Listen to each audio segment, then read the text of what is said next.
Hello and welcome to Fast Talk, your source for the science of endurance performance. I'm your host, Dr. Griffin McMath, here with a bit of a different and, might I say, very interesting episode today. After watching some recent Olympians earn medals and break records who started their sport in just the last few years, people all around the world were left wondering, how did they do that? And wait, could I do this?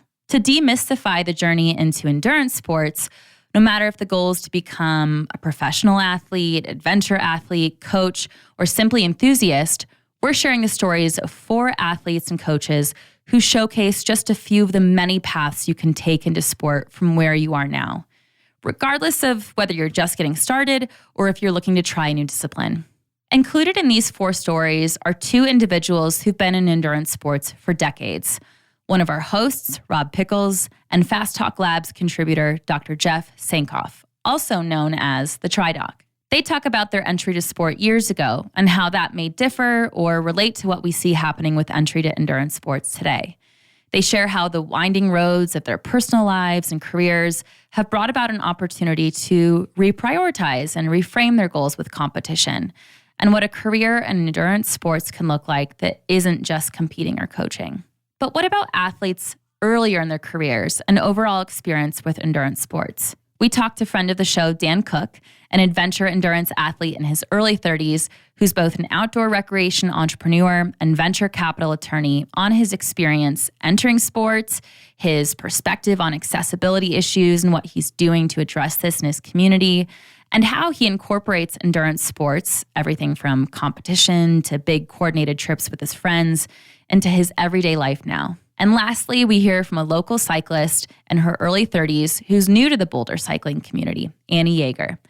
Annie used to have a career as a jockey and eventually left after surviving a broken back and neck, among countless other injuries like concussions and fractures, and only learned how to mount and ride a bike in her late 20s.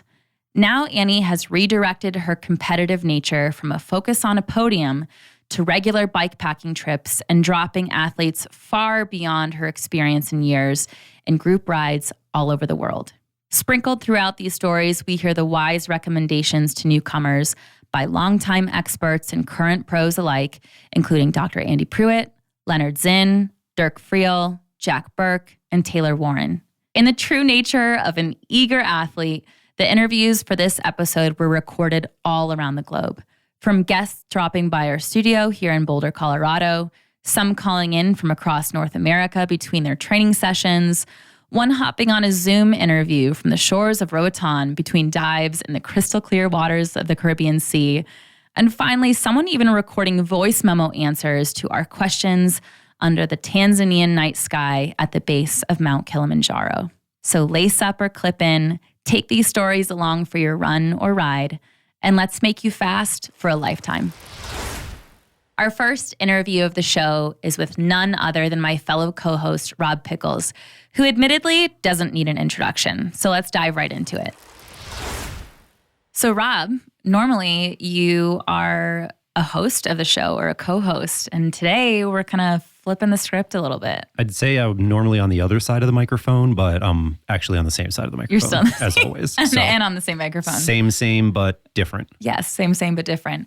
But I get to ask you some personal questions today, and on the theme of this entire episode, we're looking at different ways that people have entered endurance sports. I remember one of my first episodes when I joined the show almost a year ago, there was just a hint and during one of the conversations about more traditional paths into sport decades ago and how that looks so different today. So many episodes between that initial conversation and now.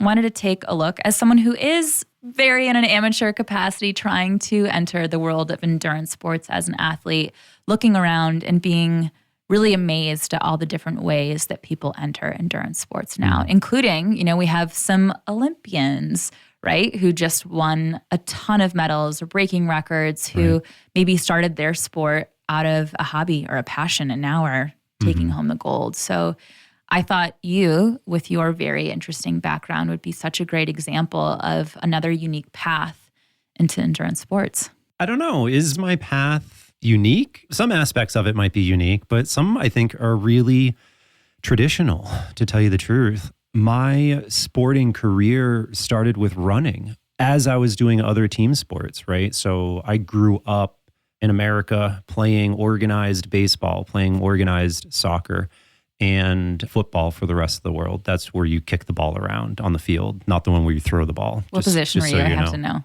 This says a lot about your personality. Gosh, I played soccer at such a young age that I don't even know the positions were important at that point. For baseball, I pitched and played first base. So for what it's worth, way back in the day, little league days. But yeah, whenever we would run, I just happened to be faster than the other kids. And my stepdad ran just to stay fit. He didn't really race or train for anything, but he'd come home from work and he'd go for a run. And I think that when I was really young, I would hop on my bike and I would just sort of follow along behind him, and then I got fitter and I was too fit, as I got older, and I started running with him, and then that really solidified, I don't want to say training, because it's not like at that point, I'm 12 years old. It's not like I'm running with purpose, but it did get me doing this activity multiple times a week. In my childhood, I grew up in New England. And what decade was this? In the 80s. I was born in 82. So if I was 12, it would have been like early 90s. Okay. You didn't ride bikes for racing. I did not know anyone who was a recreational cyclist at this age, not through high school or anything. And that was very different than the opportunities that kids have today with NICA. And my kids have done organized cycling since they were 9 years old. But for us back in the day, riding your bike was about going to the rope swing, about getting to your friend's house. It was the only mode of transportation that you had that wasn't your mom, right? So bike riding hadn't really entered my mind. And I was a runner at that point in time. And so I did middle school track starting in 7th and 8th grade. And then in high school, I switched over to track there. And I was very fortunate, I think, in some regard that the high school that I went to had a very strong history of developing good hurdlers. John Snell, if anyone is out there knowing him, then, I mean, the guy is a legend in New Hampshire athletics and probably has more high school state champion hurdlers than any other school. And I got sort of shuffled into that vein of like, you're going to be a hurdler. So I started hurdling outdoor track season of my sophomore year. And I was terrible. I didn't qualify for the state championships or anything like that. But my junior indoor year, so one season later, I was state champion in hurdling and continued to win indoor and outdoor state championships throughout my junior and senior year, which was a lot of fun, right? And when you have very fast success like that, it really ingrains you into the sport, right? Having success is awesome. And so I continued hurdling throughout college. I went to a D3 school. I went to Ithaca and I hurdled there. I was like conference champion, I think maybe school record holder. I don't quite remember, but I was decent for like a D3 sort of hurdler, but I certainly was not going professional. And hurdling is one of those things that's really hard, right? You either after college graduate and become a professional hurdler, or you never hurdle again, right? And I have not raced a single hurdle race since then. When my wife and kids are at the track, doing a workout, I'll go over some hurdles, if they're laying on the side of the track, just to relive the glory days. But at some point you gotta move on from trying to run over these plastic barriers. And for me, that happened in grad school. When I moved to Bozeman, Montana, which is where I did my grad work at Montana State, my undergrad and my grad work were in exercise science and exercise physiology, just so that everybody knows. I started working for a running store there. It was Fleet Feet Sports. It was owned by a guy named Tony Brengard, who's amazing guy. Just a formative part of my life working with Tony. And they were big into triathlon. And so I did some triathlons, but you should talk to my wife. There's a lot of funny stories about me trying to swim. I didn't say swimming. I said trying to swim. There was one time we were at swim practice and the swim coach said, maybe you shouldn't swim. Maybe you should just try to bob up and down over there out of the way. And so I did. I would kick and go backward. So the kick wasn't helping me. And I do remember at one point I was living in Lake Placid after grad school, and I came out of the water, not in Lake Placid Ironman, just in like a little town series race. And I thought I had had the greatest swim that I had ever had. And I came out of the water all excited and all of the bikes were gone. And I was really confused how I could be that slow. But you know what? I passed a heck of a lot of people on that bike leg. And I began to realize like, wow, maybe this bike riding thing is actually what I'm the best at. Because when you're a washed up hurdler, it's not like you're going out there and crushing 10Ks after that, you know? When you're used to running, I was a 400 meter hurdler, right? And so when you're used to running for some 50 odd seconds, you know, a 30-minute 10K is out of reach for you, let me tell you. And so running was always a fun thing, but it wasn't anything I was ever going to really be competitive in. And so I picked up biking. You know, I got really my first road bike was in Montana, a grad student who had an assistantship and a job. I was like flush with cash for the first time in my life. And so it's like new road bike, new mountain bike. I have no cares in the world. I probably should have been paying my student loans, but I wasn't. I was buying bikes, probably like a lot of people. You know, and that's where I would say I became a cyclist, to tell you the truth. You know, there was a great cycling community there. I had a lot of great people that I knew through the shop and friends and, you know, got to ride. And, you know, Montana's funny. Montana's really windy. And there were certainly some days where you just rode into a headwind for like an hour until you couldn't stand it anymore. And then you turned around and got blown all the way back home. You know, it felt like in 5 or 10 minutes. But yeah, that's where the passion for biking came from. And it wasn't until moving to Boulder, which is just, you know, bike racing is everywhere you look around here. All the people, all the events, everything you could ever wish for. It wasn't until I moved to Boulder that I even learned about this sport called cyclocross, which is where I've primarily done most of my racing. Cyclocross, for those of you who don't know, is essentially what we would now call a gravel bike. It used to be a cyclocross bike. And it's held on a closed course. Oftentimes it's grassy, lots of turns, ups and downs, dirt, you know, a little bit of pavement. It's fun. It's high intensity for people kind of in my age group. We're racing 45 minutes to an hour, depending, which is, you know, pretty good for me. A shorter race as opposed to something that's much longer. And, you know, I fell in love with that. You know, I ended up coaching with Boulder Junior Cycling, but that's where my passion as a cyclist really lay for multiple years. And I was fortunate, you know, Grant is still going through this. When you're running and you're coaching a team, you do a lot of traveling. And so I got to race in a lot of really great places around the country, in the mid-Atlantic, in New England, cyclocross nationals, things like that. And, you know, here's the thing. I was never wildly successful. I could podium in some Cat 3 races. I'd never podiumed at nationals or anything. And for me, that was okay, right? Because I was a highly competitive hurdler for so many years throughout high school and college, where my life revolved around the next training, recovering for the next race, being on my top physical form, not going to that party because XYZ. That with cycling, I left a lot of that competitiveness behind. You know, I was able to focus on a much more balanced and fun lifestyle and really make cycling a lifestyle and not necessarily say like a definition of who I was. So anyway, we've sort of flashed forward a number of years and, you know, I worked with Boulder Junior Cycling and I ultimately stepped away from that around the time that my kids were born, a year or two after, you know, so I could kind of focus on being a dad, focus on my own kids instead of other people's kids. Seemed like a good thing to do. And at that time, I also stepped away from cyclocross racing, right? Just to be able to spend more time with my family. And that changed how I approached the sport.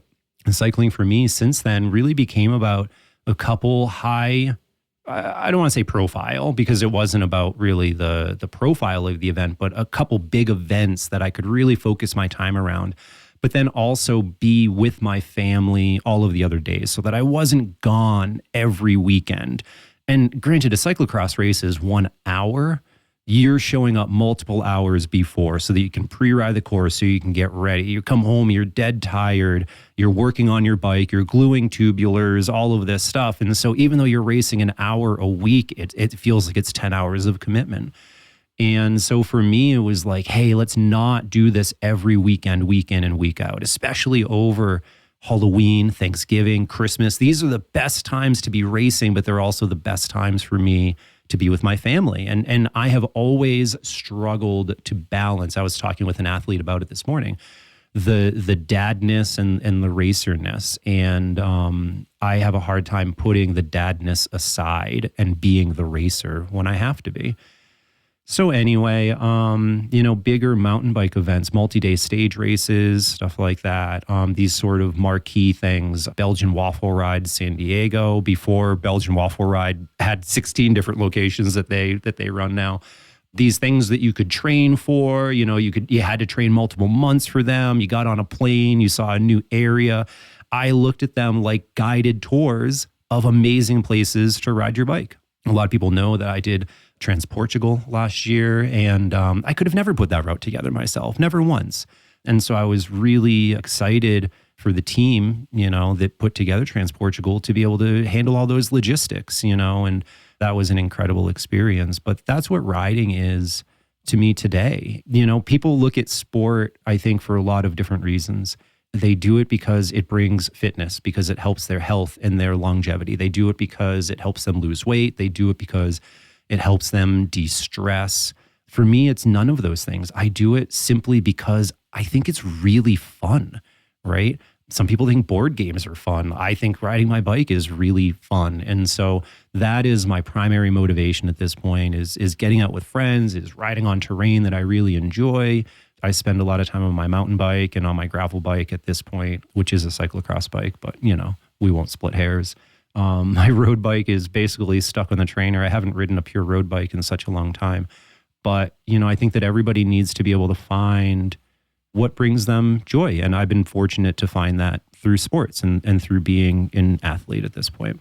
What a beautiful story. And I think something that's a great thing to touch on right here is you really brought in a big component of this being your family and kind of how priorities shifted and what your connection to the sport was upon becoming a father. Yeah. And so something that we didn't really touch on here are how you maintained one, livelihood, being so involved in sports during this time. I'm not sure if I even know if you were paid athlete or sponsored athlete at any point. No, never at that level. So one, I think this is a great point to talk about how you had a livelihood and how that livelihood at many points, to my understanding of your background, still maintained a very strong connection to sport itself. I mean, even back to your undergraduate degree in exercise physiology. So how does your connection to sport kind of have progressed throughout that? And then your ability as far as accessibility to partake in that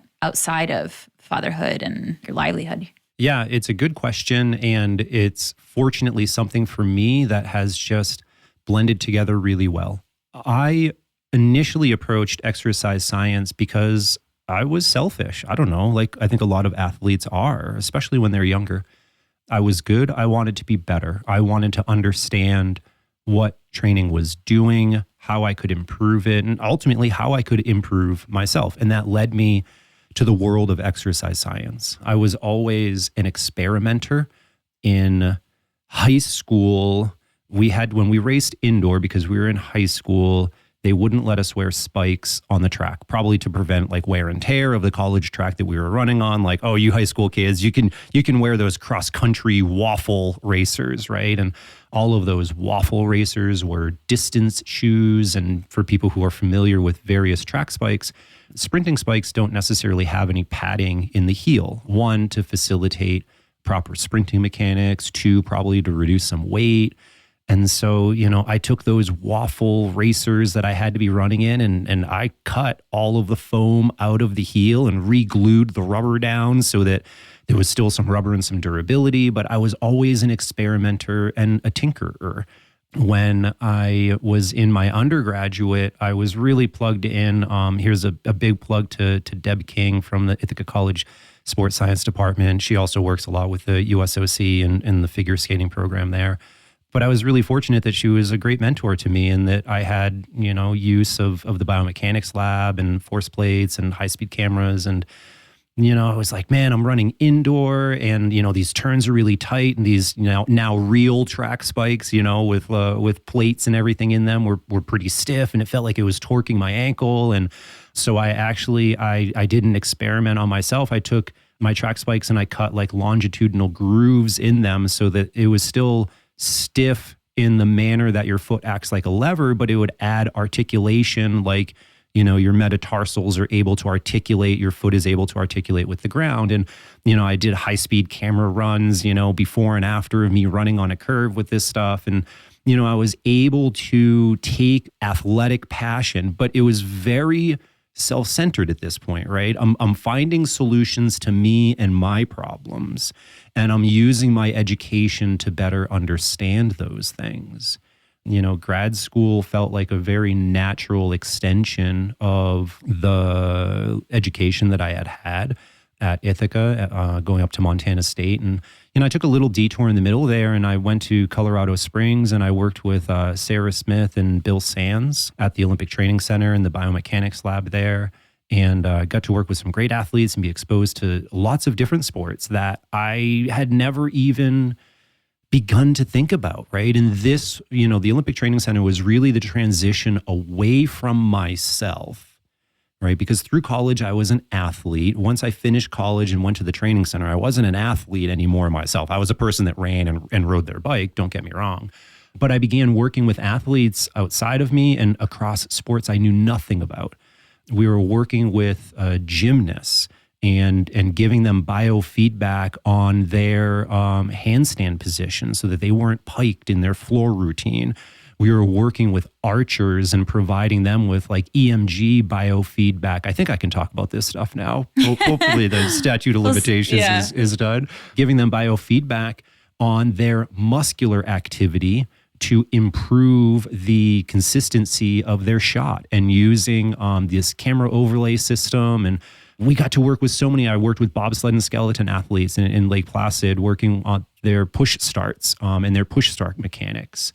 When I was at Ithaca, I did a lot of work with Deb King and looking at triple toe loops for our Olympic skaters, which is hilarious because there's video of other teams that felt like taken from the rafters. Just this terrible quality video taken from like the rafters of these international competitions. Like, why can these other skaters do triple toe loops so well, and why are we not doing them?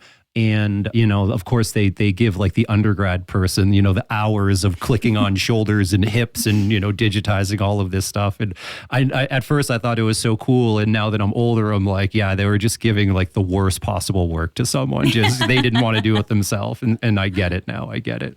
I don't blame them, but I get it. But that shift of working with other people kind of had to occur. And I was really fortunate that it occurred at the Olympic Training Center. It's a great place, right, for that to happen. And off to grad school after that. And I left grad school. I bounced around a little bit. I ended up in Lake Placid, New York. I ended up in Boulder to work with Boulder Center for Sports Medicine. There were some people. I presented my master's research at a Serata Cycling Science Symposium in Denver, Colorado. Ray Browning, who's been a guest, was the head of that. He's been a guest on Fast Talk. And, some people were in the audience from Boulder Center for Sports Medicine, a guy named Sean Madsen, great bike fitter. He gave me his card after and said, hey, you should reach out at some point. And I ended up moving to Ithaca, and one really gloomy day, much like the day we're having today in Boulder, actually, I said, gosh, I'm really sick of living here. Maybe I'll check out Boulder. And I reached out to them, and lo and behold, a week later I had a job, and so here I am in Boulder ever since then. And, that point on, my career really became about working with other people. As physiologist with Boulder Center for Sports Medicine, I worked with athletes of all levels, literal weekend warrior to world tour cycling pros in sort of a testing and consultation sort of phase. And so while I was at Boulder Center for Sports Medicine, again, I had some amazing mentors. I've already pointed out some of them, from my college days, but Boulder Center for Sports Medicine, as people know, I worked alongside Neil Henderson, Adam St. Pierre, later on Jared Berg, who people have heard from on the Fast Talk podcast. He's now doing some testing, or will be, for Fast Talk. And that had continued my education with people that I really respected in activities and sports that I personally loved, but also in that, again, that ability to help other people move forward. And that has really been sort of a constant theme, I will say, throughout my career. So Boulder Center for Sports Medicine became CU Sports Medicine. They merged with the CU Hospital and worked with Inigo San Milan there. Again, just another like absolute pinnacle in terms of knowledge in the sport, and really amazing guy. Learned a ton from him. Still one of my favorite people. And then for a while, I totally left the sports science. Well, I shouldn't say totally left the sports science world, but I left sort of that hospital academic setting. I've done some other things in the middle there.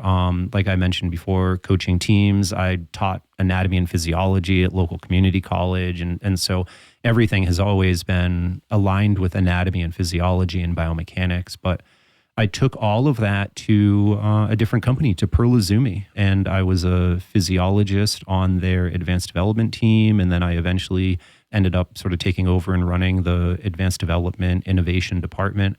And I mean, that was incredible, right? I mean, working with product, developing product, but it gave me a totally different perspective, again, on working with people. Because now I wasn't working with people in their physiological needs, in their training needs, in their biomechanics needs, so much as I was in their product, in their comfort, in their social comfort, and how do we look at people differently? How do we solve the problems that they have that they might not even know that they have? How do we create something that helps them improve the experience of these sports that they love? When I was at Pearl, I started working under a guy named Ted Barber. Ted, absolutely amazing guy, taught me so much. And one of the biggest things that I did while I was there was I worked on chamois development, right? The cycling pad. And so, Griffin, you mentioned, really tying my work into riding. I got to spend a ton of time like in Italy creating and trying out butt pads, for hours on end, just switching them out. Next butt pad, let's go out and do another lap, and the hardest part was like you'd be, starving and none of the restaurants would be open until like 7 or 8 o'clock at night or whatever. And it's like 6 o'clock and I'm an American and I'm ready to eat, I'm like pounding on the door. Like I just rode for 8 hours and I'm hungry. A couple restaurants opened up early for me and I appreciate them. But, all of that again came sort of full circle when I worked with Fast Talk and, now with coaching athletes and another project that's starting up soon, not quite ready to talk about it, but all of that, again, is integrating the physiology and the sports science, but I've been able to do that in multiple industries in multiple ways at this point. So hearing yourself talk about your story and your I entry don't have to headphones sport, on, so. but just like, saying it out loud, do you still think that you took a traditional route? I think my entry into sport was pretty traditional. I think with family and doing stuff through school and organized team sports and all of that, that feels very traditional. If we talk about my career and my career in sports, then I don't think that that was traditional at all. I think that I took opportunities as they were presented to me, and I wasn't shy about making changes in what I was doing, in how I was applying the knowledge that I had. I never felt locked into always working in a physiology lab.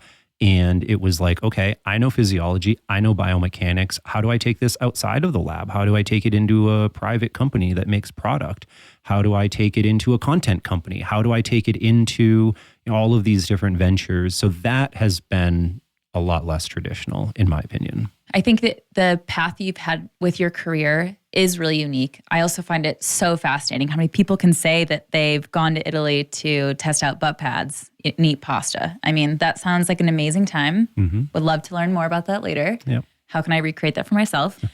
But what can people take away from your experience? What do you think can be gleaned from that, learned from that, as far as not only entry into sport as an athlete, but maintaining connection to sport, potentially through career? Yeah, for me, I have always enjoyed being connected to sport in a deeper manner than just being a participant. And to highlight that, when Cyclocross Worlds were in Arkansas, I went with my wife, and it was the first time I had ever been to a cyclocross race as a spectator.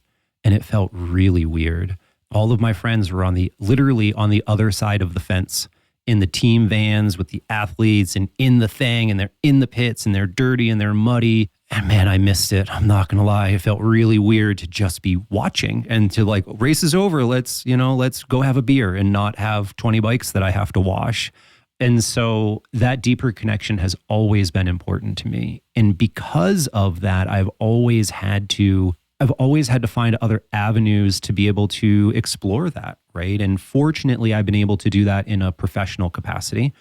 Some people might not be able to do that in a professional capacity, but I still think they can still volunteer with teams and with coaching and with helping out. And oftentimes these teams, youth teams especially, they just need knowledgeable hands. And if you're a knowledgeable cyclist, then you're knowledgeable enough to help out, And so for me, it's been really finding that passion, but getting able to live it every day, but in multiple ways, which, for me being more of an adventurous person, that has been a lot of fun for me, is to not just day in and day out do the same thing, but to switch it up, to look at things from different angles, to take that knowledge and use it in 5 different ways instead of just the same way every day.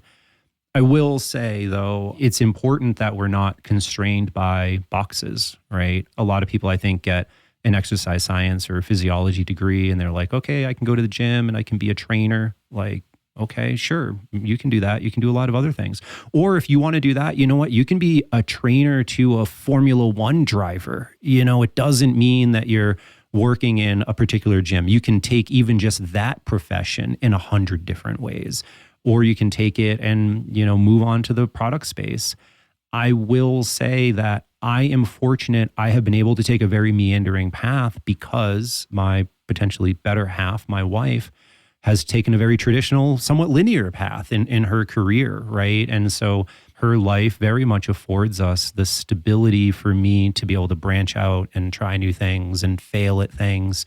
But it doesn't mean you're going to fail. And so it doesn't mean you need to have that safety net, but it does mean that you should get out and you should explore a little bit. Shout out to her and partners everywhere just like her. Yeah, definitely. I mean, it's funny, even just on the athletic side, we're very different, right? I'm very adventurous and this is going to come out wrong, I know. I'm very family oriented. She has this ability to lock into a goal and to achieve it. And she is an amazing runner who's done amazing things. And I don't think she has any problem like, I have to do this workout now. Like, this is my time. I'm going to get it done. And she does an amazing job of compartmentalizing that and getting done what she has to. And she has been very successful because of it. Good for her. Mm-hmm. Similar to several themes that Rob pointed out on his journey into endurance sports, Dr. Andy Pruitt points out themes that he experienced and also some trends that he's still noticing today. I've been riding bikes, as you have, since I was old enough to reach the ground. I mean, first real job or I made any money was riding a bike, delivering papers back in the day when people did such things. So youth entry, if you look at around the globe, the youthful junior cycling is still the biggest funnel into the sport. But if you're talking about adults, I think it has to be, they used to be a runner, now they're a cyclist, right? They can't run anymore, so they suddenly take up the bike because it's easier on their joints. As far as being a competitor, I think that if you're a competitor at heart, whether you were a swimmer, a runner, football player, I mean, I've got lots of guys that became bike racers that were injured playing football. So injury is a route into the sport. Youth is a route into the sport. Injury from other sports. I think people find cycling from lots of different directions. It is a lifelong sport that can be carried out at some level for as long as you live. Our next story comes from Dr. Jeff Sankoff, also known in the Fast Talk Labs community as the Tri-Doc. Notably from Dr. Jeff Sankoff's story is the power of suggestion from someone he trusts. Here's Dirk Friel talking about the impact of the power of suggestion and a safe community and entrance into endurance sports. With a friend, maybe somebody that you trust that can help you ease you in, a welcoming face that is okay with you not being the expert in whatever you're doing and help answer all of your crazy questions. I mean, I've helped with high school ski mountaineering, Skimo Club in Breckenridge. And, they just have like wild and crazy questions, et cetera, but they don't care. They're high school kids. Like, it's all new and fun, right? But at some point in life, you kind of lose that and then you feel embarrassed, if you're new. So if you can have somebody next to you kind of helping you learn that new sport, ideally a friend, somebody that you can really, and then have a coffee with afterwards where you can ask your questions, independently outside of the group that you weren't comfortable asking. So Jeff, I'm so glad that you have a little time while you're on vacation to answer some questions and talk about something that I think you'll have an amazing story to add to this collection of stories we have today. But first, can you tell us where you are and what you're doing? Yeah, sure. I am in Roatan in Honduras. It's an island just off the coast of Honduras, very famous for scuba diving. And I'm here with my family. We all dive together, and it's one of the weeks that we're away diving. So that's what we're off doing this week. Well, this is so fun. This is neat because we've done a few interviews, a little bit different format for this episode, and someone's hiking Kili down another continent. You're over here diving, and like, this is just, man, endurance athletes are so fun. You guys are a blast. So this is pretty neat. But today, as far as entry into sports, one of the things that, and one of the reasons I really wanted to bring you on this show is because when I first met you, one of the most notable things that you mentioned was kind of your entry into endurance sports, and not only as an athlete, but as a coach.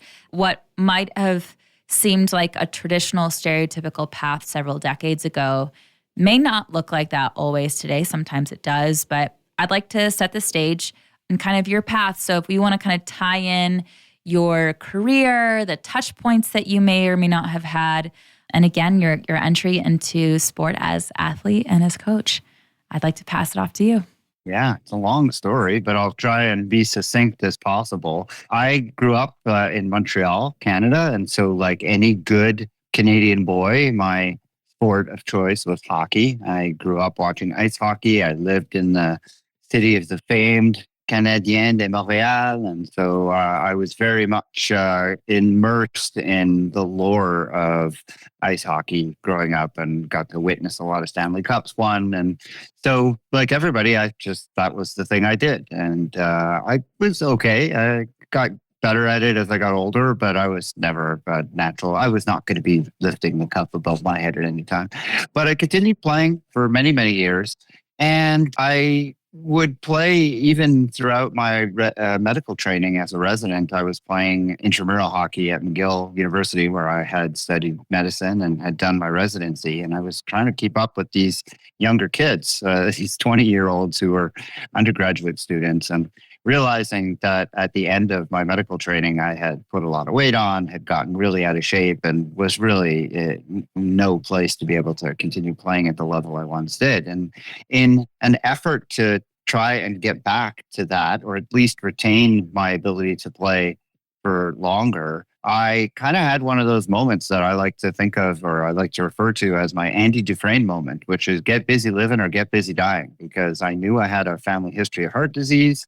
And here I was in my early mid-30s, overweight, out of shape, facing a choice of either do something to get myself on the right path, or else I was going to face early morbidity and hopefully not, but potentially mortality. So I ended up buying a book that kind of launched me into eating better and doing activities. And then one fateful evening, I was having dinner with my new colleagues, and a woman next to me, who I became friends with, said, "I noticed you've been losing weight. What have you been doing?" And I told her, "Well, I've been eating better. I've been running a little bit, biking a little bit." And she turned to me and said, "Oh, well, you have to try triathlon."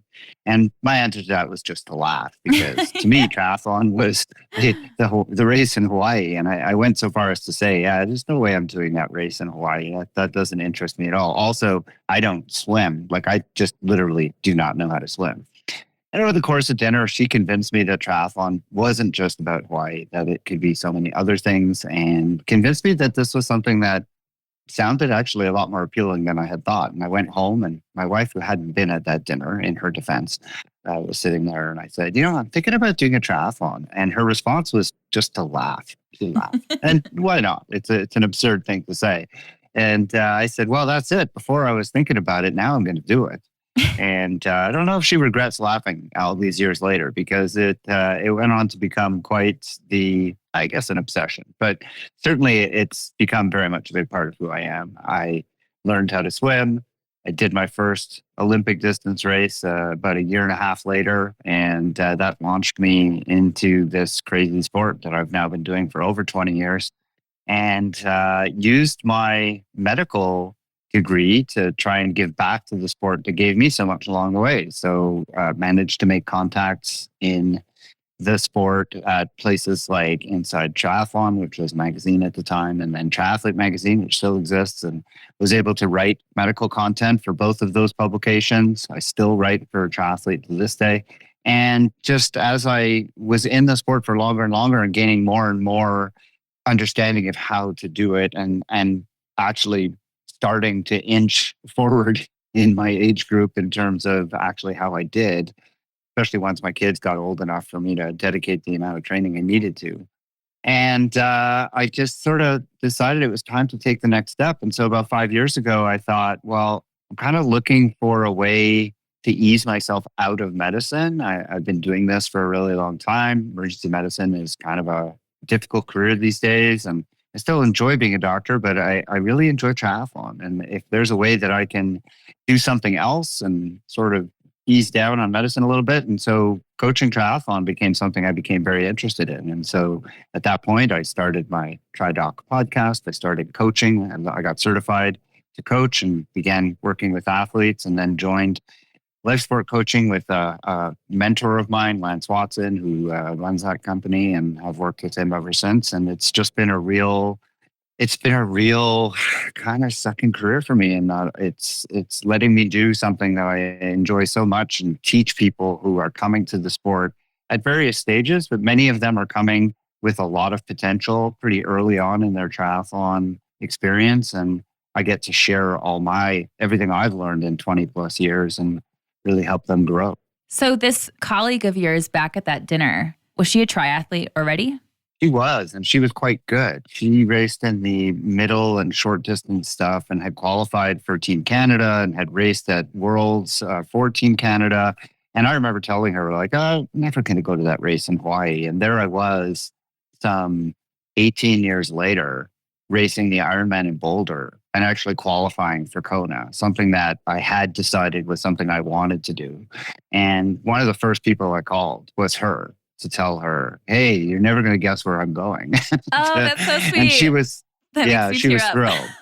Yeah, she was thrilled. And I mean, she's really the reason I got into triathlon. And I'm so happy that she mentioned it at that dinner, because it really has given me so much, not just in terms of better way of living, health, and everything else, but yeah, I mentioned Lance Watson before. Lance is he's become a very close friend. He's actually my coach now, but he once said to me, as I was starting to get better and starting to do really well in my age group and get on the podium, which was something I never thought was possible. He said, Jeff, you're doing well, not just because you work hard, but because you're actually a good athlete. And that was something that took me a long time to believe. And that's something that triathlon gave me. It gave me this understanding that I'm something that I didn't know I was. If that makes sense. It does. That's beautiful. And so, I think about paths people think are the entry to sport. And something that you're talking about right now also is kind of this peer invitational entry, right? It's like, hey, have you thought about this? And there's this health component too. So if you're trying to get healthy, like you should really try triathlon. Do you think that kind of peer effect of like plus one, that kind of constant, hey, come on, come join us. Do you think that that's a common route these days, or only a common route for certain demographics, certain age groups? I really think it is. I think that people have a shorter attention span, and our society has become so, for better, I think for worse, really, we're so attuned to pushing kids into a single sport and making sure that they really dedicate their lives to that sport until they're old enough to say, you know what, I don't want to do this anymore. And so they haven't had a chance to experience a lot of other things, and they don't really know what else is out there. So I frequently see kids, or not kids anymore, but adults who come to me and they're finding triathlon. And, I ask them what their athletic background was. And, many of them are excellent athletes, but they played single sports growing up. So, I played football, I played baseball, maybe I was a swimmer, but they never had a chance to do anything else. And invariably, when I ask them, well, how did you find triathlon? It's almost always because somebody they knew did one and told them how an incredible experience it was and that they should try it. So I think for triathlon, which is still as much as it's grown, it still remains a little bit of a niche sport. It's daunting to a lot of people because a lot of people don't come to it from a background of having a good swim, or they don't feel comfortable with the idea of an open water swim. So I think that it really is one of those sports that continues to get a lot of new entrants from word of mouth. Okay. And is that typically, I feel like I've heard also it tends to be the second sport in endurance athlete's career. Like they might do a single. Yeah. So like the average age of a triathlete might be a little bit older than some of the single sports. Is that what you see? I think that's true for a couple of reasons. I think it's true, number one, because of the fact that people do come to it for a second sport. So they actually spend quite a bit of time as runners, or maybe they spend a lot of time as a cyclist, and then they decide, oh, I want to try something else to keep this fresh. So they have to get to that point. But the other thing is this, unfortunately, triathlon, the cost of entry does remain higher than it is for a lot of other sports. And so we tend to attract people who are a little more established in their career, a little more settled in their lives, and therefore have the funds and the stability to be able to get into it. And then finally, training for triathlon, it takes more time than most other sports do. I mean, you could train for a marathon by running as little as an hour, maybe two a day. Long runs will be longer than an hour, but most people are running maybe an hour, hour and a half a day. And then for triathlon, you generally have to train a little bit more just when you factor in driving to the pool and, getting your bike rides in and everything else. So it does require a little bit more commitment than I think younger people who are still dating or not, have younger kids. It's just a harder sport for them to get into. That's not to say there aren't younger people doing it, but it definitely skews to an older crowd. Okay. And then in your instance, I think I heard you say you didn't know how to swim at all. I did not. I mean, I wouldn't drown. If you threw me in the water, I could tread water. I was a scuba diver even then. So you had to be able to get across 25 meters. But for me, I did that as a breaststroke. Like I could not swim, crawl, like literally. So I hired someone to teach me how to swim. And the first time that I swam, because I knew I was training for an Olympic. And I remember the first time I swam 1,500 meters in the pool, it was almost a year later after learning how to swim. And I was so excited. And never mind that it took me as long as it did, which was ridiculous looking back. But I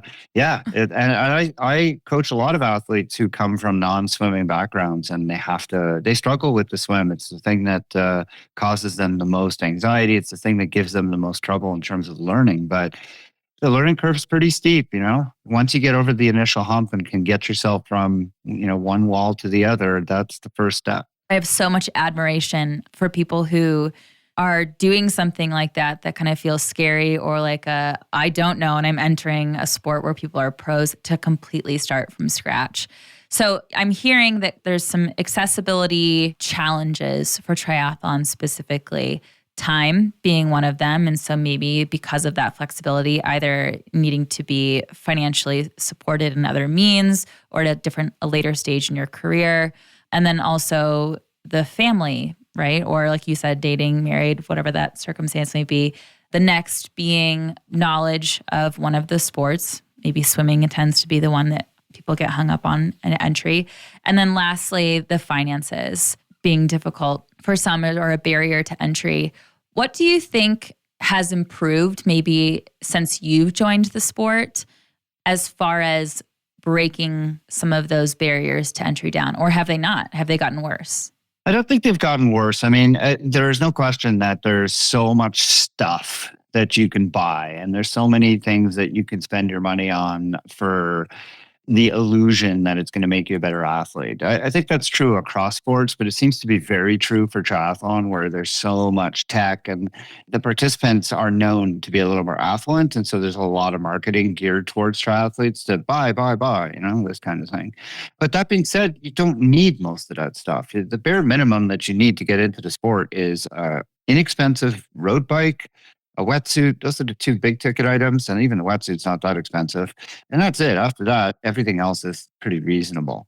I think that the accessibility of online coaching plans and online coaching services has made learning about triathlon for new entrance a lot easier. Like when I got into it, I had to buy a book and read it to understand what was going on. And then I had to buy another book to understand how to train for it. And then I had to buy a third book to understand, like, exactly what are these different races and where can I. And so, I mean, there was a lot. It was hard to find the information. Now, of course, everything's at your fingertips and there's all kinds of support out there. And triathlon is an incredibly welcoming community. And I think that's one of its biggest benefits. And for that reason, I think the barrier to entry has gotten lower in terms of finding the information that you need, gaining the knowledge that you need, and having access to people who can fill in the gaps and fill in the blanks and make it so much less daunting. In terms of the time needed to train, that's individual. I tell my athletes, are you training to complete a race? Or are you training to compete in a race? Because depending which, your training amount is very, very different. And you could do this for fun and not have to put in a huge amount of hours, huge amount of time and do just fine. First off, we're going to have to put the Jeff Sankoff summer reading list in the show notes with all those books you just mentioned, even if they're from a long time ago. We'll have to get those. Yeah. But you bring up something that's so important, and I can't believe that I didn't talk about this on a couple of the other conversations, but it's, what does entry to sport actually mean to someone, right? Like, why are you entering the sport and what are you hoping to get out of it, right? And what you just brought just kind of like makes me, I'm like, why didn't I lead with that question? That's such a perfect question. So where were you at the beginning? Because it sounds like you did have a change up partway through from what your intent was in the beginning. Yeah, well, I mean, my problem is I'm a super competitive person. I've always been very competitive. And so when I got into it, I had this, yeah, I know you're shaking your head. No, not you. I had this illusion that I was going to be competitive. And the first race I ever did, I got out of the water close to dead last, got on the bike thinking, okay, this is where I make it up. I'm a strong cyclist, only to find out I'm not a strong cyclist. I'm like, these guys are real cyclists. I'm a pretender. I've been riding alone the whole time. I had no idea what other people are able to do on their bike. And then I got to the run and I was toast. And it was a real wake up call to understand that this is a tough sport and I'm not going to compete. So I'm going to have to figure it out before I can have any kind of thoughts of competing. And so it took a couple of years to figure out the sport. But I still thought that I was better than I was, and I still wanted to be better than I was. But life has a way of kind of like telling you what you're capable of. I mean, I had young kids, and I had to get it through my thick skull that I needed to enjoy it, and it took me a really long time. My wife used to say, why are you so mad after these races? Well, I'm mad because I didn't do as well as I think I'm capable of. And she's like, you're training as much as you can. You can't train more because of your other responsibilities.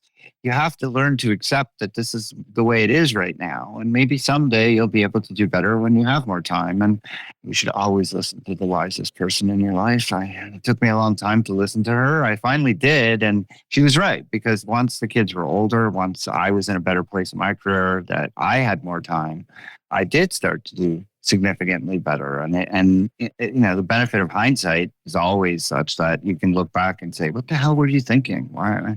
And so I did eventually get to a place where I could just enjoy myself. I didn't want to ever show up to a race and not be happy, because I loved the training. I didn't want to hate the racing. So I loved the training. I loved the racing. I just looked at it and said, hey, I want to be like those guys, but I don't know if I'll ever be like them. And then one day suddenly I was. And it was because of hard work, consistency, just the changes in circumstances. But I tell people all the time when I start working with them, I ask them, what is your goals? And frequently their goals are not necessarily in keeping with, they sound like I did. Like they have these very lofty goals without really understanding what's involved. And so I feel like I'm in a really good position now with the benefit of hindsight to be able to talk to athletes and say, hey, that's great. That's a great goal to have. You want to qualify for Kona in your first Ironman? I think that's a great sort of stretch goal, but maybe we should sort of reassess where you're at right now and think about the kind of more realistic short-term goals, at least for now. And we can keep Kona in our back of our, back of our mind, but maybe that shouldn't be the primary focus. And often we can together come to a realization that those big, exciting goals can still be on the table, but they probably shouldn't be the primary focus, certainly not for your first race. All right, this is a perfect transition. Let's do a strong finish of that was such a great one. So you can't make that be an answer to what I'm about to ask you. Okay. If someone had their interest peaked, like, maybe I will look at triathlon. What are 3 things they should know that would set them up for a more successful transition into sport, into triathlon specifically? I think that one thing is, as I've mentioned to you, and I've written an article for Fast Talk, and as I tell people all the time, don't get seduced by this idea that you need to buy your way to speed or to results, because it is something that every single new triathlete goes and does anyways. Like the first thing when that woman who I had dinner with who suggested triathlon, she actually within a week gave me a photocopy of an article from Triathlete magazine that was all about the cost of speed. And it talked about, here's how much you have to spend to get like X number of seconds on the bike. And the whole point of this was, don't fool yourself. You need to work on yourself first. Then you could deal with the other stuff. And it took me probably 15 years to understand that. And I try so hard when I'm talking to new athletes that I work with, or just new athletes in the sport, to get them to understand all the investment should be in you as the athlete and not in toys, because toys will do nothing. So that's number 1. Number 2, just know that you are getting into a really amazing community. Triathlon is a community unlike any other. Like I've been in running races, and I know runners are great people. I love them all. And I have a lot of friends who are runners, and I like doing running events. But the finish line at a triathlon is unlike the finish line at a running event or any other endurance sport. When you get into triathlon, you are suddenly in this kind of little clique or this little club. Everybody understands what you did to get there. Everybody understands how your friends and family look at you and think you're insane. Yeah. Everybody understands how it's a huge deal to finish not just one thing, but 3 things and cross the finish line. And everybody will be supporting you, no matter if you're at the front, the middle, or the back of the pack. It doesn't matter. It's all one big happy group of people. So that's the second thing I would say. And the third thing I would say is, understand that triathlon shouldn't be one of these things you do as sort of a bucket list thing. I feel like there are a lot of people who come into it and say, I have to do the Ironman because it's something I said I would do before I turned 40 or whatever. And then I'm not going to do triathlon anymore. And I think that's really unfortunate, because the Ironman is great. It's a huge accomplishment to do, but it really shouldn't be the focus of doing a triathlon. I really, really think that triathlon gives so much positive to people. Teaches you how to adapt, teaches you how to manage your time, teaches you how to I've learned so many things from doing shorter distance races and longer, of course, but you just get so much from triathlon, and health-wise and everything else. I would say if you're going into triathlon, make the commitment of doing it for like 2 years and then see if you are going to continue. Yeah. The impact of local and regional communities and the infrastructure that requires can have a great impact on someone's likelihood to not only initiate a journey into endurance sports, but their ability to sustain it, to feel like they belong. Here's Jack Burke on pointing out examples of how you can make or break a community fit to encourage people into endurance sports. Well, I would say if you're getting into cycling, group rides and like just getting involved in the local community is the best thing, because that's where you're going to find mentors. Like if, let's say you just bought your first serious bike and you're trying to get into it and you're trying to learn all this stuff, podcasts like this are awesome to teach you stuff, but finding like the local group ride, whatever it is going to be super helpful. So Toronto, you have like the Morning Glory Cycling Club, wherever it is in the world. If you live in some of these cycling hotspots, there's tons of them. The local group rides are awesome resources for that. And to find that, you can just go to like the local bike shops, stuff like that. Find whichever bike shop sells the most posh bikes, and they'll probably know about the group ride. Hopefully the staff are kind enough to tell you whatever that is. But find the local group ride and don't be intimidated by it, because the best riders on that group ride will be kind to you. Occasionally you get like some jerks on the bike ride that can be a little bit arrogant or whatever. Ignore those guys. They're just upset that they can't join a car club, so they got into bike racing. And the most encouraging and supportive and wonderful people you should listen to will be very kind to you and teach you how to pull through and rotate. Or if you're going mountain biking, help you fix your broken chain or any of this stuff. But I would say getting involved in the communities and understanding the people that you need to listen to are going to be so encouraging and really help you out. So if the first people you meet in that community are not the nicest, stick around. I promise the good ones are coming. And don't be afraid to go to those local group rides or reach out to a pro from the same area as you, and they will tell you which group ride to go on.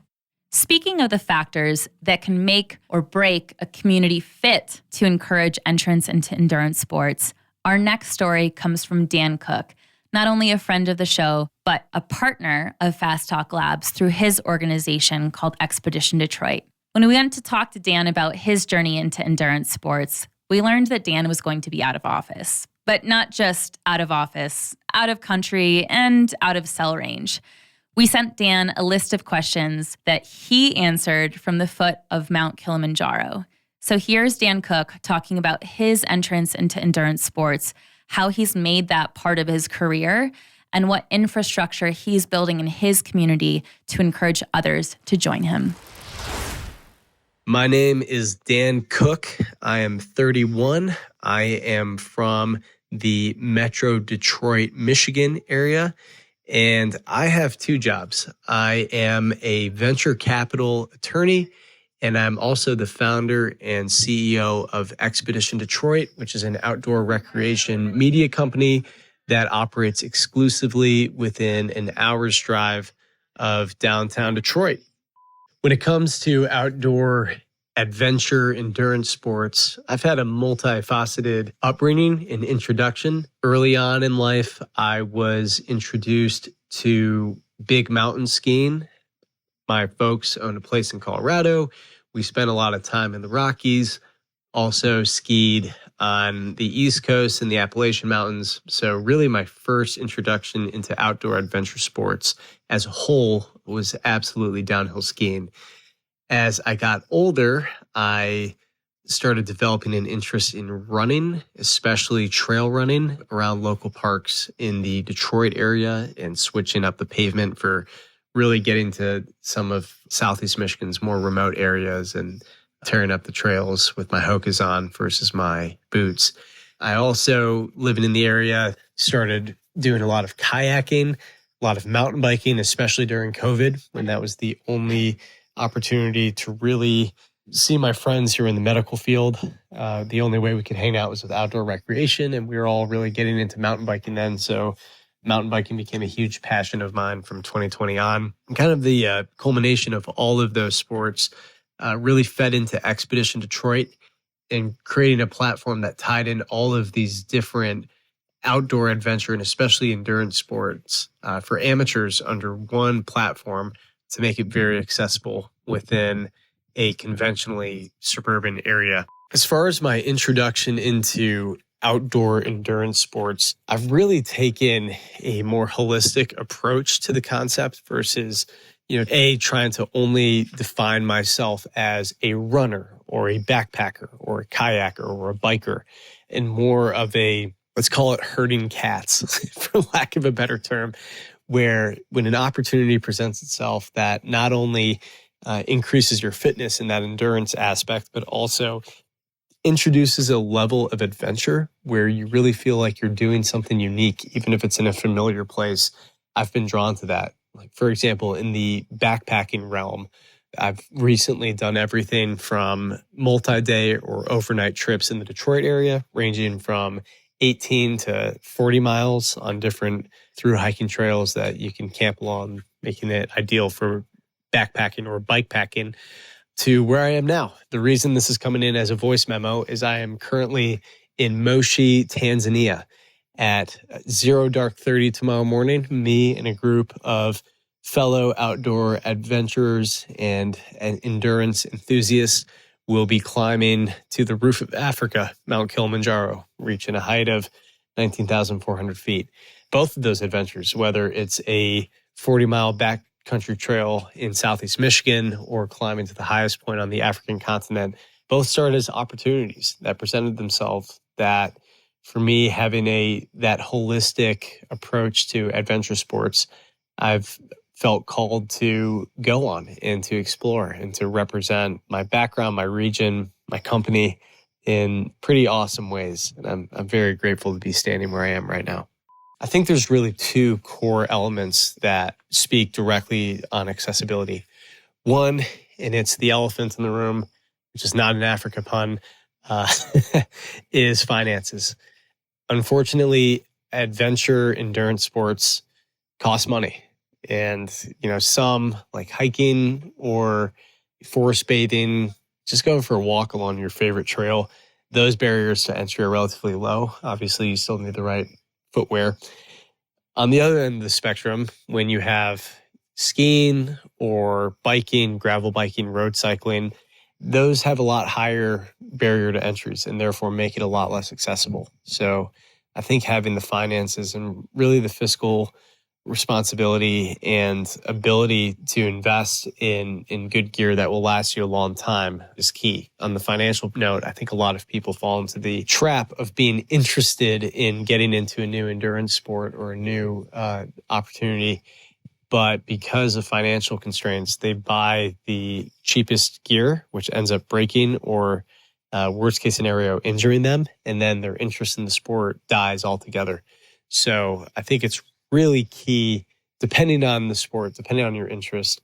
You don't have to get top market gear, but to have that fiscal patience and responsibility to invest in gear that really matches your interest level and your projected longevity in the sport. If you fall in love with it, life tends to have a way of making you change your habits, and finances come in that really make it easier to get better gear later on down the road. I know that's the approach I've taken. I had my old pair of skis from 2008 until 2024. So even if you spend a lot of money on initial gear, you can really get that ROI if you take care of it and treat it well. So number one, finances. Number two is your fitness level. And if you want to be able to say yes to more opportunities in life, especially in the endurance adventure realm, you really have to prioritize your fitness on a daily level. It's like the old adage, if you watch your cents, then your dollars take care of themselves. It's the same with fitness. If you keep yourself at a high base level of fitness, then you're naturally going to be able to have more opportunities, literally and figuratively at your feet. For example, Kilimanjaro. I live in Metro Detroit. The highest elevation doesn't even break 2,000 feet in the Detroit area. We do have some hills, but no mountains. Kilimanjaro is over 19,000 feet. There's no way I can adequately train at elevation for this adventure. But knowing that and tracking my VO2 max and other health metrics, I can utilize my trail running, my gravel biking, my backpacking, my hiking in the Detroit area to keep myself at a base level of fitness so that when I land at Kilimanjaro or when I land here in Tanzania, I can have the baseline fitness to confidently and comfortably take on the mountain. Is it still going to be a challenge? Am I still going to probably need Diamox? Yeah, absolutely. We're all human. But having that base level of fitness gets you in the door to not only be able to complete a summit or a task or a race or whatever feat might be in front of you, but to do so comfortably and confidently from day one. As far as the future of endurance sports, I think the world of endurance sports is both going to get larger and smaller at the same time. What I mean by that is larger via inclusivity.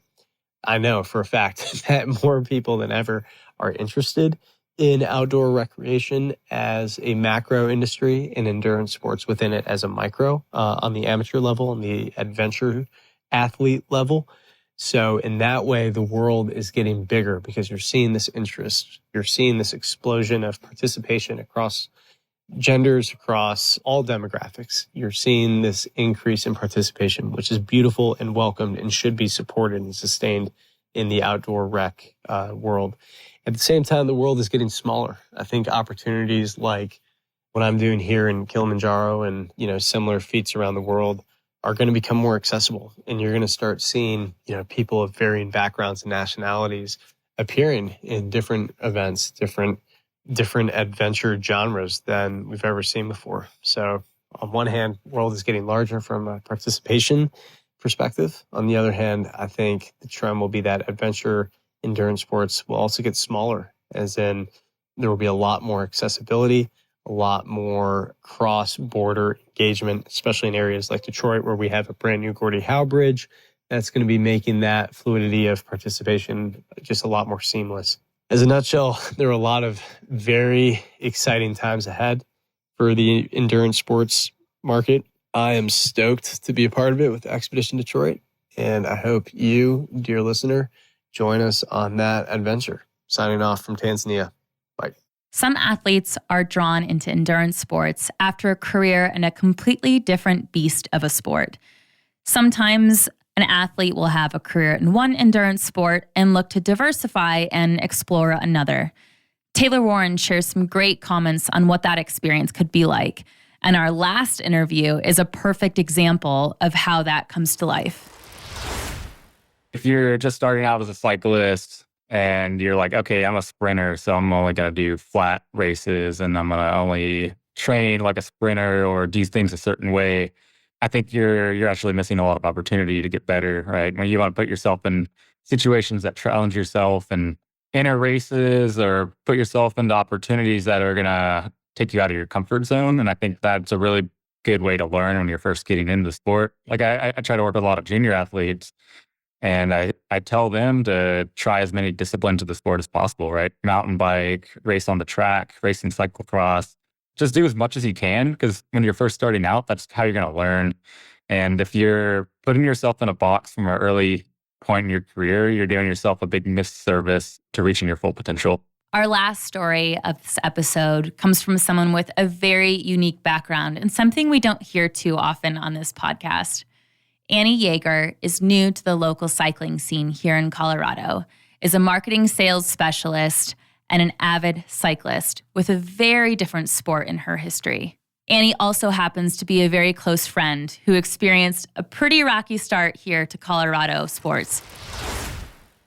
Hi, Annie. Hello. This is so exciting to be able to interview you. Yes, I feel like it's a long time coming. A long time coming. And I think for those that don't know, we'll give a little bit of context to the situation.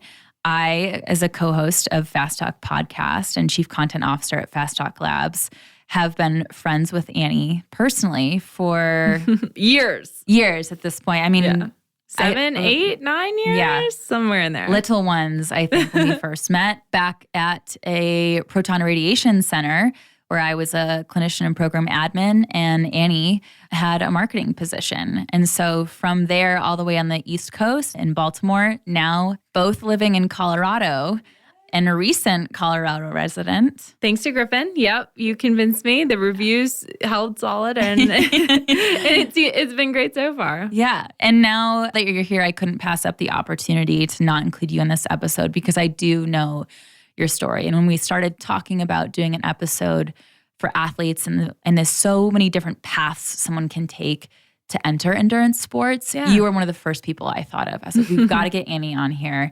I think that from all of the athletes and coaches that I've talked to, I hear certain sports beforehand, like, oh, that kind of makes sense, or I could see that. But I feel like you had a path where not many people know someone who has participated in that type of sport. Yeah. So I really want to talk about your experience, talk about how you're able to do the sports that you're doing today. And not only have you entered one sport at one point in your life, you've entered multiple. And now in the sport that you are doing, you're doing many variations. So it just seems like this constant evolution for you as an athlete and a human. So let's take it back. Perfect. And let's have you set the table here, set the landscape. Your entrance into sport in general, what did that look like? Yeah, that's a great question. And I will do my best. This is my first podcast, so I am no professional by any means. But I would say my entry into sport really started when I was a young kid. My dad bought my mom a few riding lessons, I think for a birthday, horseback riding lessons. And I tagged along with her to the barn. I was like 7 years old. And I just immediately fell in love with it, and it just catapulted into this thing where, I ended up, riding somewhat professionally. I raced as an amateur, and it took me out to the East Coast. I raced in Europe, the Middle East, and really everything in between. So, yeah, it was kind of a lifelong progression until I realized then that, in my mid-20s, it is very much kind of a sport for the young. So then I parted ways and found my next endeavor. What do you mean it was a sport for the young? Just, the danger factor. So, I did a sport called steeplechase racing, where the average is that, 1 out of every 8 starts, you're going to crash, the horse is going to fall in a race. And, sometimes that results in broken bones, concussions, things like that. So I think there's only so much of that your body can take. Oh my goodness. Now I know some of these stories, but how many what types of injuries did you have from that sport? Oh my gosh. I mean, honestly, it was to the point where I couldn't even tell you the total count. Plenty of concussions, broken back, broken neck, multiple collarbones, leg, arm. Yeah, it is not a sport for the faint of heart, that's for sure. Okay, first off, as your friend, I didn't know at least two of the ones you just said, and we will be debriefing after this. That's wild because I'm looking at this person in front of me that I would never know that you'd sustained those injuries. And knowing now what you're doing in the sport you're in now, yeah, that makes it even more remarkable to me that you're able to do those things. So you had this realization, okay, maybe not the sport I can sustain. Mm-hmm. What happened then?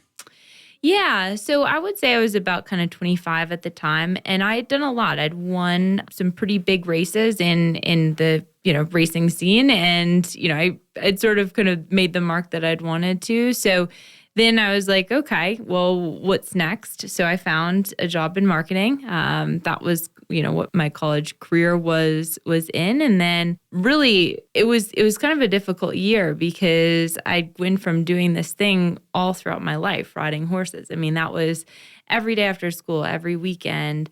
And then, leaving the sport, there was just this massive void and I didn't know how to fill it. And so I forget exactly how it happened, but I think that my mom so she's a triathlete, and she had said something to the effect of, you should get into triathlons. And I was like, well, I can't swim. I don't like to swim. I'm very much a land animal, so that one was out. But besides that, the cycling thing sort of had an appeal to me because you ride horses, you ride bikes.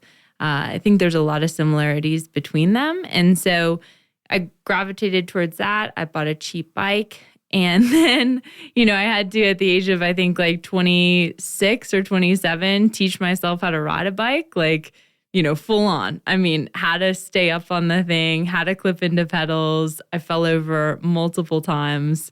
But yeah, that was sort of my entry. And this was in the East Coast? Yes, East Coast. Mm-hmm. This was on the East Coast, yep. About a year after I'd quit horse racing. Oh my gosh. I didn't realize that either, that was truly from the start of getting up on a bike. Yeah. Yeah. I mean, I was so involved in horses growing up that I missed a lot of the classic childhood things. Like I wasn't on my bike as a kid riding around with all the other neighbor kids. I was always focused on horses, horse shows, and that kind of thing. So you're in your late 20s and you decide, I'm going to try cycling. Yeah. I actually had a conversation with a triathlete earlier today and a triathlon coach who talked about intent when you enter a sport, like understanding why are you doing this or what are you doing this for? Yeah. What do you think your goal was? At the beginning, it was something to do on the weekends. I mean, leaving horse racing and having, such a void of like, well, you work a normal 9-to-5 job. What do you do on Saturday and Sunday? And I've always been a person that's, athletic and, somewhat competitive as well. So Somewhat. Well, so I would say, just something to do. But then as soon as I get into it, I mean, it's classic Annie. Like I either do something not at all or 110%. So once I sort of understood the basics of cycling and actually learned how to ride the bike, then the next step was, joining a group ride, which I think is like a kind of a classic progression that most people go through. And that was a big learning experience. I mean, in Maryland, unlike Colorado, we don't have the depth of cycling community. So, there's not as many levels to group rides. There's either kind of slow or fast and really nothing in between.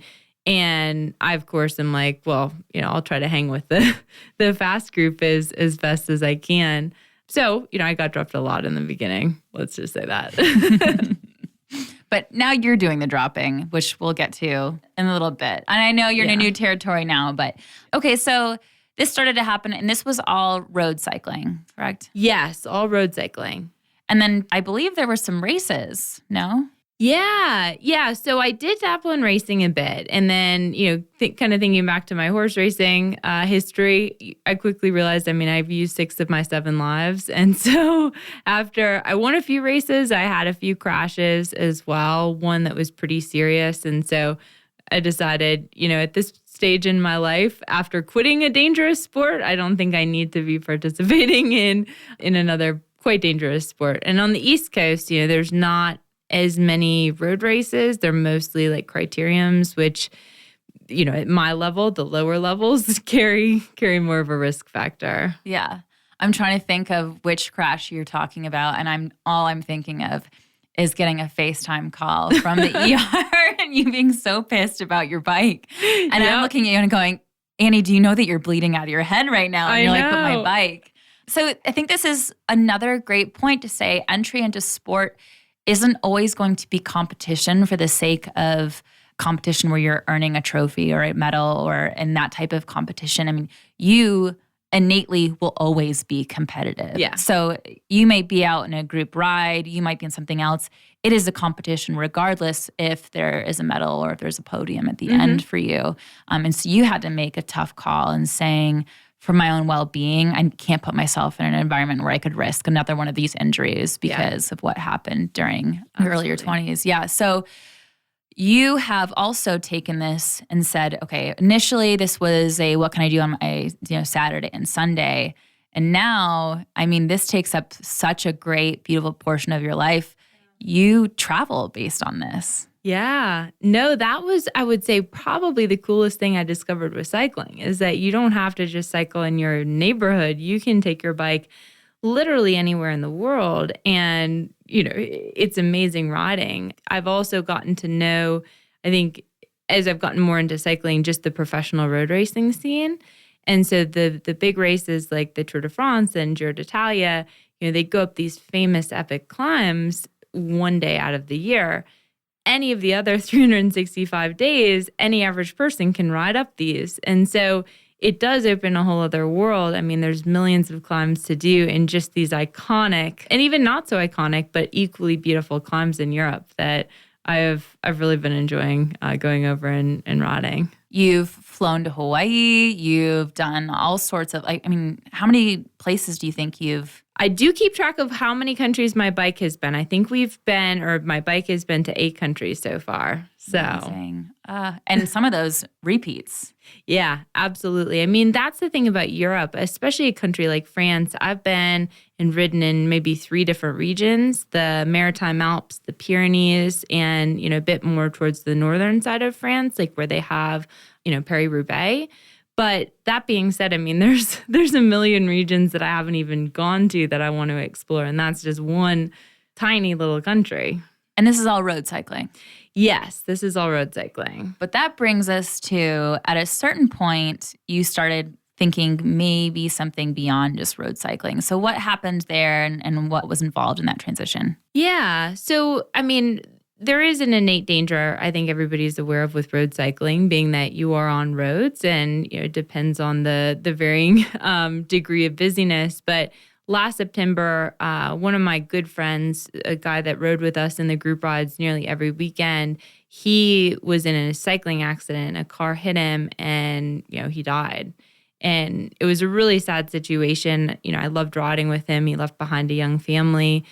And I still ride my road bike all the time, but I think that sort of got me to think about what else is out there? So gravel, I think, is the next logical progression.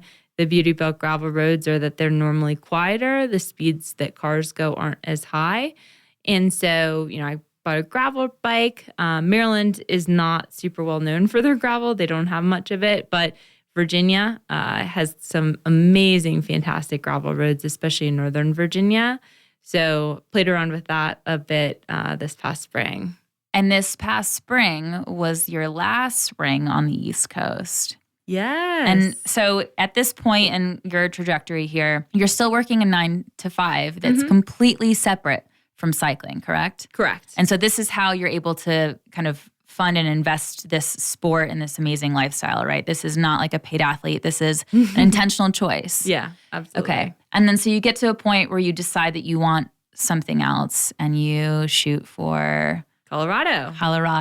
Yeah. And then I remember talking to you about thinking about moving out here. And it was no longer just about the road bike or graveling even. You started dropping the idea of other types of adventures on two wheels. Yeah. What kind of pulled you into that direction and what does that look like? Oh my gosh. I don't know. I think it was a lot of being on YouTube and seeing what other people are doing. There's people that travel all over the world and they do these crazy epic off-road adventures. So that was definitely one appeal. But I mean, Colorado, I think just as an entity, it's such a mecca for cycling, something that I really wanted to explore because, like we said in the beginning, Maryland's a relatively kind of unknown state for cycling. There's only so many roads. There's no major climbs like you have out here. So it worked out with my job and I was like, well, hey, why not? Let's see where this takes me. I think the beautiful thing about cycling is there are so many variations and you collect bikes, you collect the gear necessary to do all these different adventures, but it seems to be a sport you can grow old with. Yes. And that you can take everywhere. So when we think about your decision way back when to be like, I need something to do on a Saturday or Sunday, if you were to talk to someone at a coffee shop now about why they should consider getting into endurance cycling, what do you think you would say now that you've done it for this many years? Oh my gosh. Well, actually, when I got into cycling, I approached it as a solitary sport because horse racing is very much a solitary sport. And what I didn't realize is that cycling is anything but. I mean, even, at the professional level, you win because of your team or in large part because of your team. But even at the most social level, I mean, last night, and I'm still new to this area, so I'm sort of figuring everything out. But I joined a new group ride. I met 15 new people that were all so nice, great to ride with, like fantastic company. And so I think that more than any other reason is why I would recommend getting into cycling, endurance cycling, meeting people, developing community. It's great to ride by yourself, but it's equally or arguably more fun, I think, if you've got really great people to ride with. I love that. So then you moved to Colorado. And I think we should just mention as a bullet point that you had a little bit of a rough entry into sport and outdoor recreation into Colorado. So I know your mom was here, this amazing woman. We all went on a ride. I know you went on a couple rides with her. And then later that weekend, you went out for your first hike. Yep. Do you want me to tell this story or I'm so curious to hear how you tell this story. Oh my gosh. Obviously, I was with Annie. Yeah. So I'll just say, I am very much a cyclist. I'm not a hiker. Griffin is much more, she's the hiking expert. So I'm dutifully, we're hiking along this trail. I'm trucking along behind Griffin. We realize at some point we've gone off trail. We're on an ATV path, not the hiking trail. And so we make the decision to just bushwhack a short ways over. Well, no more than 200 yards after we start bushwhacking, this huge brown blur comes out of nowhere and it is flying. I have no idea what it is, but there's a tree. And so I duck behind the tree. Griffin wasn't so lucky. Turned out to be a moose. She got trampled.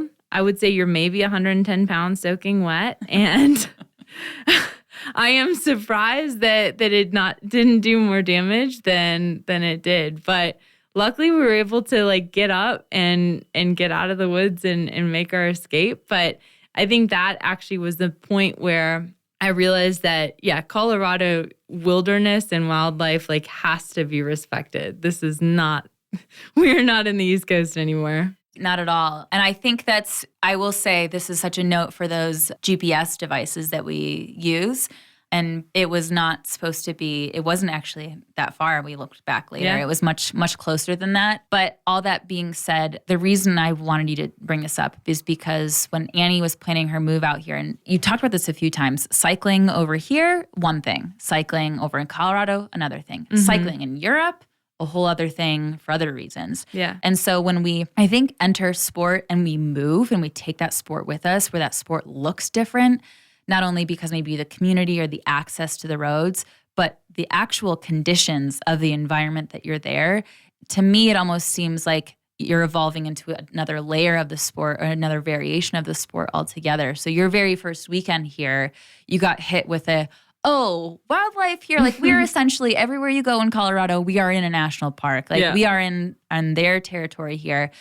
But that's relevant because you coming out here, you wanted to take your cycling to another level that Colorado would provide. So can you talk about what that was and why the situation with the moose was notable at the beginning? Yeah. So, everything has been an evolution, and I love my road group rides and I love riding gravel. I feel like I like to do it all. I'm kind of a jack of all trades now.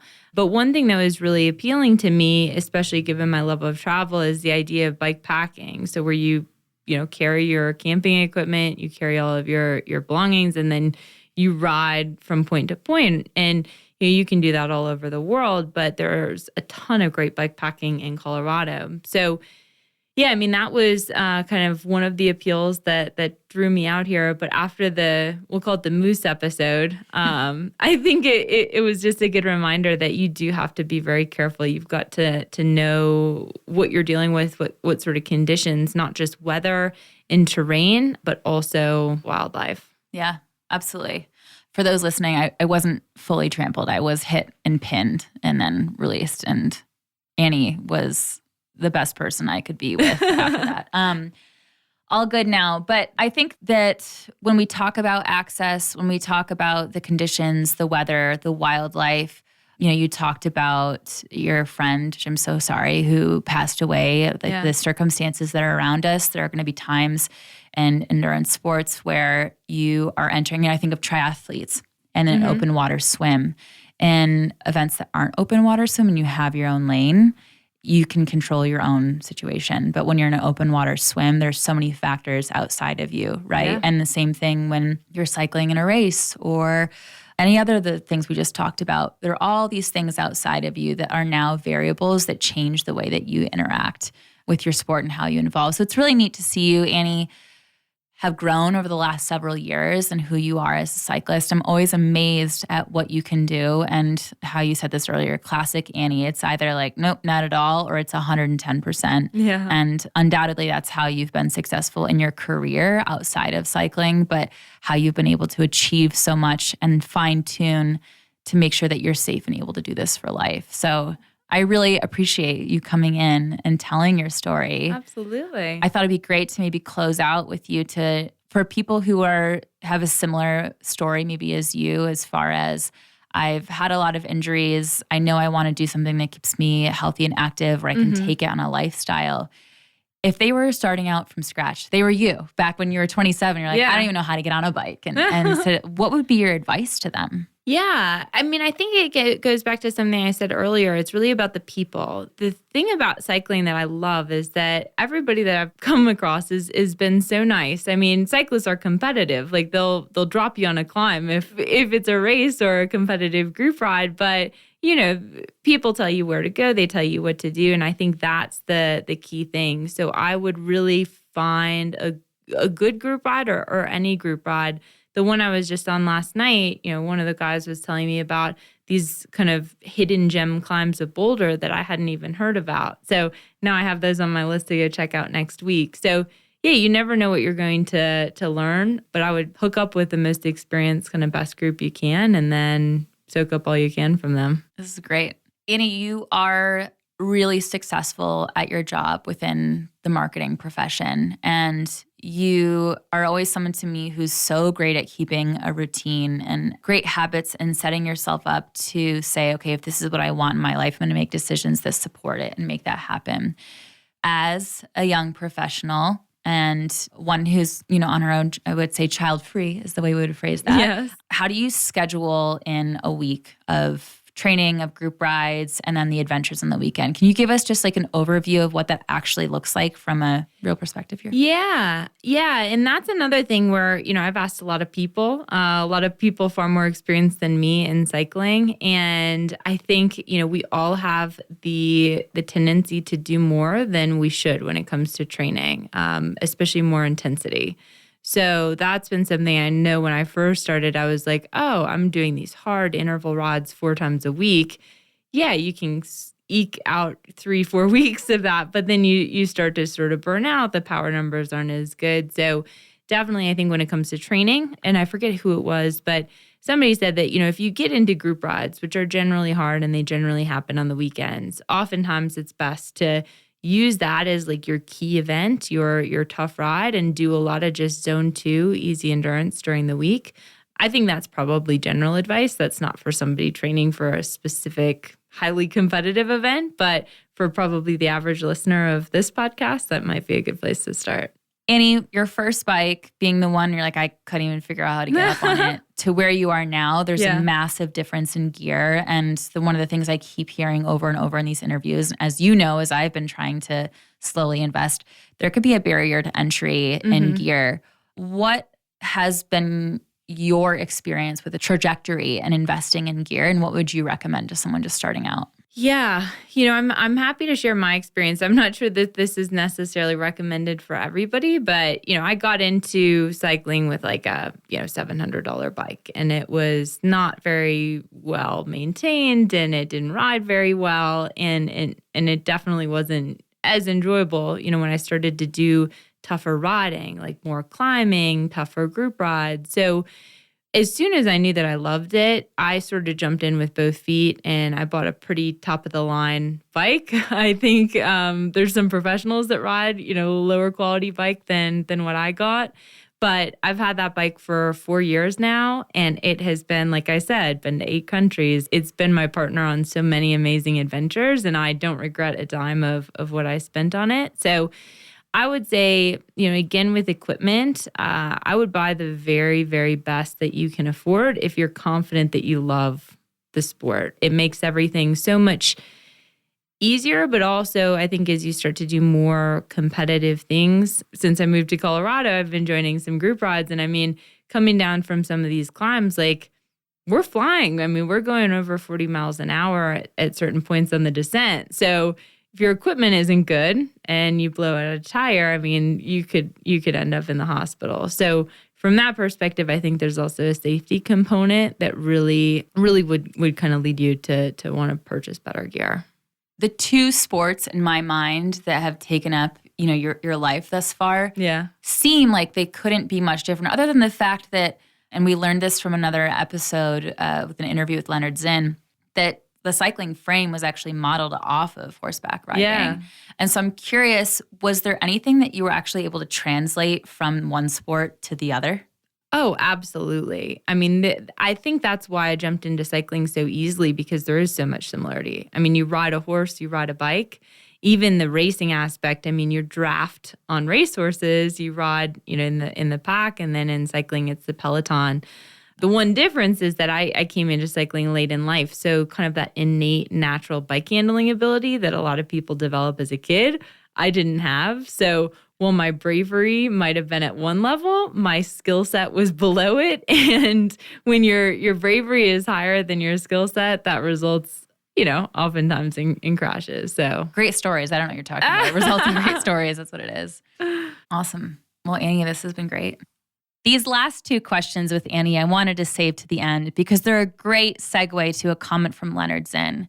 If you remember a recent episode, Leonard compared not only horseback riding to cycling, which Annie has actually experienced, but also talks about gear and investment, which Annie just provided her own unique perspective on. Annie also just talked about some serious things that can happen during cycling and other sports, such as injuries, the dangers behind cycling. And Leonard Zinn's comment might be just the best upbeat note to end on. So let's hear what Leonard has to say with all of his experience in cycling. And then don't forget to check out his recent episode that can help you invest in gear as a beginner over time. I think overly focusing on the dangers discourages people. So if that's in mountain biking, where you tend to want to show people these rad videos of people launching off of huge platforms and stuff like that, and they think that that's what mountain biking is, or talking too much about, oh God, it's impossible to ride on the road these days without getting run over by a car because everybody's looking at their cell phones. Well, I know that there's certainly a lot of truth to that. On the other hand, I've been riding for 60 years, mostly on roads, and that by focusing on, oh yeah, it's just not safe on the road anymore for a bike, I think yeah, that discourages people. Yes, you want people to understand the dangers and to be aware of them, but presenting the sport based on Red Bull videos or things like news reports about number of cyclists killed this year on the roads, that's not going to improve people's lives, and it's not going to improve their likelihood of really embracing the sport. Lately, you might have noticed that near the end of each episode, we've been asking a question and directing you to join the conversation over on our forum. This week, there were so many questions that we had to entertain from people who are looking to get into endurance sports or changing their discipline. So we're going to ask you to hop over to our forum and find a list of some of those most common questions. There's probably about 8 to 10.